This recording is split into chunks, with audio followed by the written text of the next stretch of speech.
ဟာလုံးပဲမင်္ဂလာပါခင်ဗျာဒီနေ့ကတော့ဝက်သားဖက်ကပောင်ချက်နေလေးမျှဝေလိုက်ပါတယ်ချက်ရတာလွယ်ကူရွှေ့ရှင်းပြီးတော့တော်တော်လေးတူကြိုက်များတဲ့ထိုင်းစားတာတစ်မျိုးဖြစ်ပါတယ်ဆိုတော့ဗီဒီယိုလေးကိုအဆုံးထိကြည့်လိုက်ကြပါဦးခင်ဗျာကျွန်တော်ကဈေးသွားတော့ကြိတ်ပြီးသားဝက်သားတွေ့ရနေပဲဝယ်ခဲလိုက်ပါတယ်ဒီညမှာကိုကြိုက်တဲ့ချက်သားပစုံခင်းမုံဆက်လက်ဖြစ်အသုံးပြုလို့ရပါတယ်အဓိကတော့အတုံးသေးသေးလေးတွေဖြစ်နေဖို့လိုပါတယ်ပြီးလို့ရှိရင်တော့ကဖောင်ရွက်လို့ခေါ်တဲ့ထိုင်းပင်စင်ရွက်လေးတွေကိုလည်းခြွေထားပြီးတော့ရေဆေးသက်ဆင်ထားပေးလိုက်ပါမယ်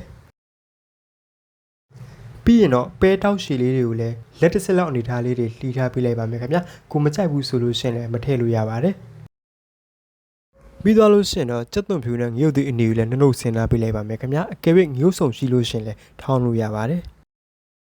အခုဆိုလို့ရှိရင်တော့ ingredient တွေအားလုံးကတော့ပြည့်စုံသွားပါပြီကျွန်တော်ကတော့နှစ်ပွဲစာချက်မှာဖြစ်ပါတယ်ဦးရမှာစီနဲ့ငယ်ထည့်ပြီးတော့ကြက်သွန်ဖြူကိုအရင်စီသက်ပါမယ်အယောင်လေးပြောင်းပြီးတော့အနံ့လေးမှုလာပြီဆိုလို့ရှိရင်တော့ငရုတ်သီးကိုထည့်လို့ရပါပြီပြီးရင်တော့ညှော်ရဲဆိုပြီးတော့ဟိုးဘက်ခံကလက်မဆဲခင်လေးအသားကိုပြစ်ထည့်လိုက်ပါမယ်ခင်ဗျာလှိမ့်နေနဲ့ရေတွေထွက်လာပြီဆိုလို့ရှိရင်တော့အရသာဆက်လို့ရပါပြီအရသာအတွက်ကိုတော့ QC ထမင်းစားစွန်း2စွန်းအချုံမုတ်နဲ့ငယ်တကြားထမင်းစားစွန်း2စွန်း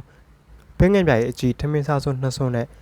အယောင်အတွက်ဘင်းငယ်ပြားရဲ့အဖြစ်နည်းငယ်ပါထည့်လိုက်ပါမယ်ခင်ဗျာ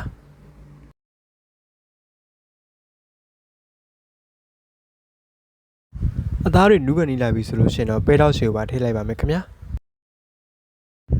ကျွန်တော်ကဆက်ဆက်လေးစားချင်တာမို့လို့ငှက်သွီးနည်းငယ်ပါထည့်လိုက်ပါတယ်ပြီးလို့ရှိရင်တော့ကဖောင်ရွက်တွေကိုပါထည့်လို့ရပါပြီနောက်ထပ်10မိနစ်လောက်စက်တိုက်မှွေပြီးသွားပြီဆိုလို့ရှိရင်တော့အဆုံးသတ်လို့ရပါပြီအခုဆိုလို့ရှိရင်တော့အနံ့အရသာနဲ့ပြည့်စုံနေတဲ့ဝက်ဖက်ကပောင်လေးတစ်ပွဲကျွန်တော်ရပါပြီပြီးရင်တော့ထမင်းဖြူပေါ်မှာကြုတ်လေးတင်ပြီးတော့စားလို့ရပါပြီခင်ဗျာအဆုံးထိကြည့်ပေးကြလို့ကျေးဇူးတင်ပါတယ်ခင်ဗျာနောက်ထပ်သောဗီဒီယိုတွေမှာပြန်ဆုံတွေ့ပါမယ်